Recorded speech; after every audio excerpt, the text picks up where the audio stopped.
오늘 우리에게 주시는 하나님 말씀은 미가 3장 1절부터 12절입니다. 내가 또 이르노니 야곱의 우두머리들과 이스라엘 족속의 통치자들아 들으라. 정의를 아는 것이 너희의 본분이 아니냐. 너희가 선을 미워하고 악을 기뻐하여 내 백성의 가죽을 벗기고 그 뼈에서 살을 뜯어 그들의 살을 먹으며 그 가죽을 벗기며 그 뼈를 꺾어 다지기를 냄비와 솥 가운데에 담을 고기처럼 하는도다. 그때 그들이 여호와께 부르짖을지라도 응답하지 아니하시고 그들의 행위가 악했던 만큼 그들 앞에 얼굴을 가리시리라. 내 백성을 유혹하는 선지자들은 이에 물 것이 있으면 평강을 외치나 그 입에 무엇을 채워주지 아니하는 자에게는 전쟁을 준비하는도다. 이런 선지자에 대하여 여호와께서 이르시되 그러므로 너희가 밤을 만나리니 이상을 보지 못할 것이요 어둠을 만나리니 점치지 못하리라 하셨나니 이 선지자 위에는 해가 져서 낮이 캄캄할 것이라. 선견자가 부끄러워하며 술객이 수치를 당하여 다 입술을 가릴 것은 하나님이 응답하지 아니하심이거니와 오직 나는 여호와의 영으로 말미암아 능력과 정의와 용기로 충만해져서 야곱의 허물과 이스라엘의 죄를 그들에게 보이리라. 야곱 족속의 우두머리들과 이스라엘 족속의 통치자들 곧 정의를 미워하고 정직한 것을 굽게 하는 자들아 원하노니 이 말을 들을지어다. 시온을 피로 예루살렘을 죄악으로 건축하는도다. 그들의 우두머리들은 뇌물을 위하여 재판하며 그들의 제사장은 삭슬 위하여 교훈하며 그들의 선지자는 돈을 위하여 점을 치면서도 여호와를 의뢰하여 이르기를 여호와께서 우리 중에 계시지 아니하냐 재앙이 우리에게 임하지 아니하리라 하는도다. 이러므로 너희로 말미암아 시온은 갈아엎은 밭이 되고 예루살렘은 무더기가 되고 성전의 산은 수풀의 높은 곳이 되리라. 아멘. 오늘도 주님과 동행하여 승리하는 복된 하루 되길 바랍니다. 오늘 본문을 보면 미가가 통치자들과 선지자들의 악행을 지적하고 그들에게 임할 하나님의 심판을 예고하고 있습니다. 1절부터 3절 말씀을 보면 먼저 통치자들이 저지른 악행을 언급합니다. 그들은 하나님으로부터 통치를 위임받았기에 공의와 정의로 나라를 다스려야 합니다. 하지만 그들은 그렇게 하지 않았죠. 성경은 한결같이 통치자의 첫째 되는 덕목이 바로 정의를 알고 이를 실천하는 것이라고 말합니다. 정의를 아는 것이 그들의 본분이라고 가르치죠. 그런데 그들은 그 본분을 제대로 해내지 못했습니다. 공정하게 나라를 다스리지 않았습니다.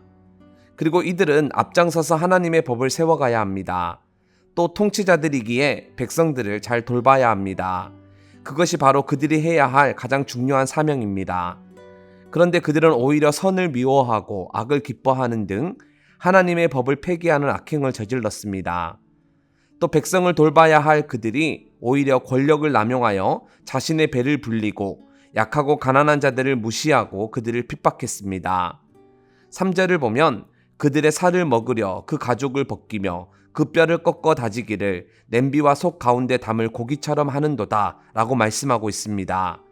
즉 성경에서 찾아보기 힘든 매우 잔인한 표현들이 나오는데 이것은 미가 선지자가 활동할 당시 통치자들이 얼마나 백성들을 수탈하고 착취했는지를 양을 도살하여 잡아먹는 장면에 빗대어 지금 고발하고 있는 것입니다.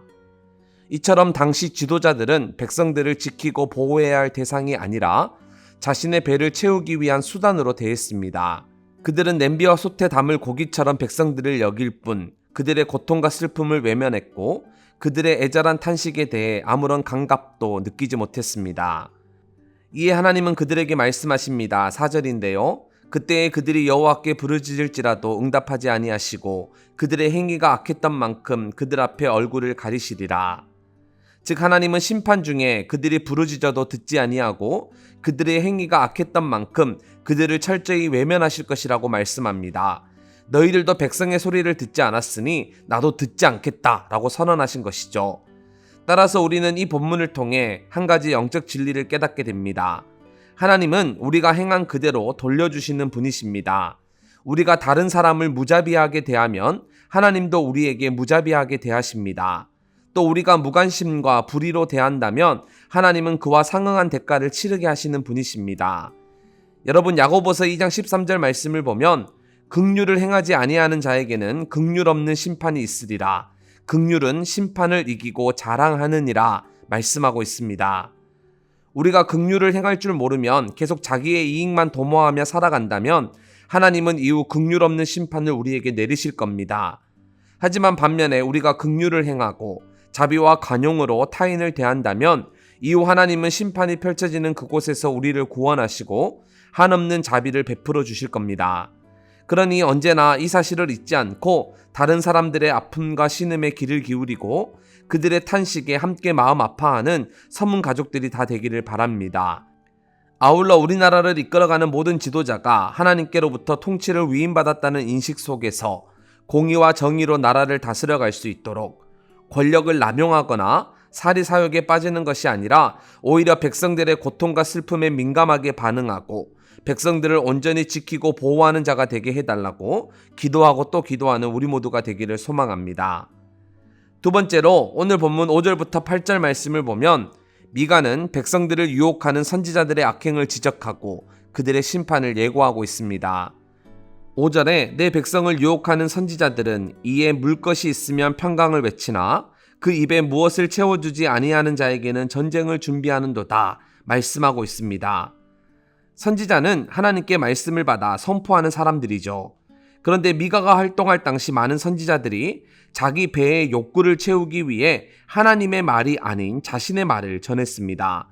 누군가가 자신의 입에 먹을 것을 물려주면 평강과 축복을 외쳤고 자기 입에 무엇인가 채워주지 않으면 전쟁과 저주를 선포했습니다. 즉 하나님의 권위를 빌어 예언하기는 했으나 사실은 점쟁이와 다를 바가 없는 행동을 한 것이죠. 이에 미가는 다음과 같이 선포합니다. 8절인데요. 오직 나는 여호와의 영으로 말미암아 능력과 정의와 용기로 충만해져서 야곱의 허물과 이스라엘의 죄를 그들에게 보이리라. 즉 미가는 지금 거짓 선지자들의 죄를 지적하고 있는데 미가가 이렇게 할 수 있었던 이유는 여호와의 영으로 말미암아 능력과 정의와 용기로 충만해졌기 때문이라고 밝힙니다. 그런데 여러분 이게 참 중요하죠? 우리가 선지자는 아니지만 그래도 말씀을 통해 하나님의 음성을 듣고 또 말씀을 통해 하나님의 뜻을 발견하고 있습니다. 그런데 세상 욕심에 사로잡히면 우리도 거짓 선지자들처럼 하나님의 말씀을 곧이곧대로 듣지 않고 자기 입맛대로 하나님의 말씀을 해석해버립니다. 또 듣고 싶은 말씀만 듣고 듣기 싫은 말씀엔 아예 귀를 닫아버립니다. 그러다 보니 하나님은 지금 우리를 향해 심판과 저주를 언급하시는데 우리는 그걸 평안과 축복의 메시지로 여길 수 있습니다. 그렇게 이해할 수 있습니다. 그러니 우리는 하나님의 영으로 충만해져서 하나님의 뜻을 바르게 깨달아야 합니다. 보고 싶은 대로 보고 듣고 싶은 대로 듣는 것이 아니라 있는 그대로 하나님의 말씀을 받아들일 수 있어야 합니다. 동시에 사람들의 환심을 사기 위해 거짓 평안과 거짓 형통을 외쳐서도 안 됩니다. 하나님 믿으면 다 잘 된다. 사업도 잘 되고 가족들도 건강해지고 아주 크게 복을 받는다. 하는 이런 기복주의 신앙을 퍼뜨려서는 안 됩니다. 여러분 11절, 12절 말씀을 보십시오. 그들의 우두머리들은 뇌물을 위하여 재판하며 그들의 제사장은 삭슬을 위하여 교훈하며 그들의 선지자는 돈을 위하여 점을 치면서도 여호와를 의뢰하여 이르기를 여호와께서 우리 중에 계시지 아니하냐 재앙이 우리에게 임하지 아니하리라 하는도다. 이러므로 너희로 말미암아 시온은 갈아엎은 밭이 되고 예루살렘은 무더기가 되고 성전의 산은 숲풀의 높은 곳이 되리라. 이렇게 말씀하고 있습니다. 지금 심판이 임박해 있는데도 통치자도 제사장도 더 나아가 선지자도 여호와께서 우리 중에 계시니 아무런 문제도 없을 것이다 라고 선언하고 있습니다. 여러분 지금 사회는 혼탁하고 인간의 욕심으로 인해 자연은 파괴되고 정말 신실한 믿음은 찾아보기 힘든 그러한 시대인데 통해와 자복은 없고 여전히 예수 믿으면 잘 된다, 복 받는다 하는 식의 변형신학, 기복주의 신학만이 판치고 있습니다. 하나님과 재물을 겸하여 섬길 수 있는 것처럼 포장하고 있습니다. 세상에서의 성공이 마치 신앙의 성공처럼 이야기하고 있습니다. 그렇게 사람들의 영적인 눈을 가리고 있죠. 그러니 이 아침에 우리는 다시 한번 무엇에 귀를 기울이고 무엇이 하나님의 진정한 뜻인지 함께 살펴볼 수 있었으면 좋겠습니다. 내가 듣고 싶은 것을 듣는 것이 아니라 정말 이 시대와 우리를 향한 하나님의 말씀과 하나님의 뜻이 무엇인지 여호와의 영으로 충만해져서 잘 깨달을 뿐만 아니라 그것을 실천하는 우리 모두가 되기를 소망합니다. 말씀을 정리하려 하는데요. 여러분, 정치 지도자와 종교 지도자는 나라를 떠받치는 두 기둥이라고 할 수 있습니다. 집의 기둥이 바로 서야 가정이 견고하듯 나라도 이 두 기둥이 든든하게 서야 온전히 유지될 수 있습니다. 그러니 통치자를 위해 또 목회자와 교회를 위해 늘 간절히 기도하는 모든 서문가족 되기를 바랍니다. 그래서 이 나라도 또 한국 교회도 주님께서 주시는 사명을 잘 감당하면서 이 땅에 온전히 하나님의 나라를 세워가는 귀한 공동체가 되기를 진심으로 소망합니다. 그러니 이 시간 이렇게 함께 기도합시다. 하나님, 이 나라 통치자들이 공의와 정의로 나라를 다스리고 백성들을 온전히 지키고 보호하는 자가 되게 해 주옵소서. 두 번째로 기도할 때 한국 교회와 모든 성도들이 여호와의 영에 충만하여 주님의 뜻을 밝히 깨닫고 온전한 믿음을 잘 지키며 나갈 수 있게 해달라고 함께 기도합시다.